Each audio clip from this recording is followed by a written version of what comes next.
Fédération internationale des mages et sorciers et président sorcier du Magen Magot. Quelle que soit cette communauté d'opinion, ce fut une surprise de découvrir dans les nombreux papiers qu'Albus Dumbledore a laissés par testament aux archives de Poudlard un ensemble de notes sur les contes de Biddle le Barde. Que ces commentaires aient été écrits pour son propre plaisir ou en vue d'une future publication, nous ne le saurons jamais. Le professeur Minerva McGonagall, aujourd'hui directrice de Poudlard, nous a cependant accordé l'aimable autorisation de reproduire les notes du professeur Dumbledore dans cette édition qui présente une toute nouvelle traduction des contes par Hermione Granger. Nous espérons que les judicieuses remarques de Dumbledore, qui comportent des observations sur l'histoire de la sorcellerie, des souvenirs personnels et des éclairages nouveaux sur des éléments clés de chaque histoire, aideront une nouvelle génération de lecteurs, sorciers ou moldus, à apprécier les contes de Biddle le Barde. Tous ceux qui l'ont connu personnellement sont convaincus que le professeur Dumbledore aurait été enchanté de soutenir ce projet, étant donné que tous les droits d'auteur de ce livre seront versés à l'organisation Lumos, dont le but est d'agir en faveur d'enfants qui ont un besoin désespéré de faire entendre leur voix. Il semble légitime d'ajouter un petit commentaire sur les notes du professeur Dumbledore. Autant que nous puissions le savoir, ces textes ont été achevés environ 18 mois avant les tragiques événements qui se sont déroulés au sommet de la tour d'astronomie de Poudlard. Ceux qui connaissent bien l'histoire de la récente guerre des sorciers, pour avoir lu par exemple les 7 volumes de la vie de Harry Potter, sauront que le professeur Dumbledore révèle sur le dernier conte de ce livre un peu moins de choses qu'il n'en sait ou n'en soupçonne. La raison de ces omissions réside peut-être dans ce que Dumbledore déclara il y a bien des années en parlant de la vérité à son élève préféré, qui est aussi le plus célèbre. Elle est toujours belle et terrible.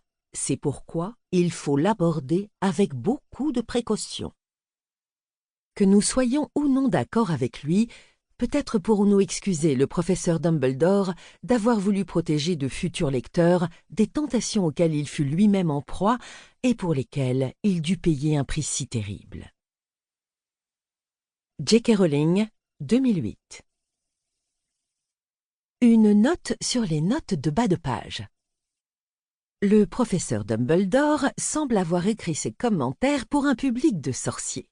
J'ai donc parfois ajouté l'explication d'un terme ou d'un fait qui aurait nécessité des éclaircissements aux yeux d'un lecteur moldu.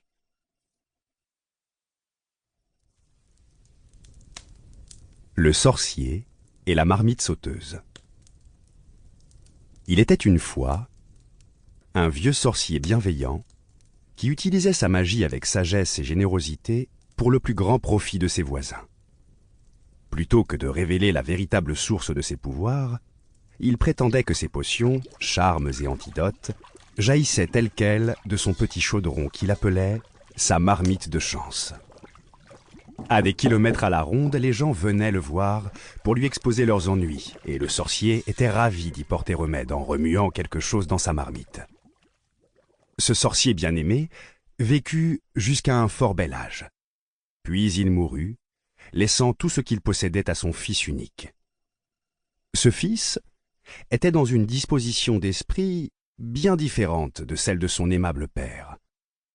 Ceux qui ne pouvaient pratiquer la magie étaient à ses yeux des bons à rien. Et il avait souvent reproché à son père cette habitude de dispenser à leurs voisins une aide magique. Lorsque son père mourut, le fils trouva caché à l'intérieur de la vieille marmite un petit paquet sur lequel était inscrit son nom.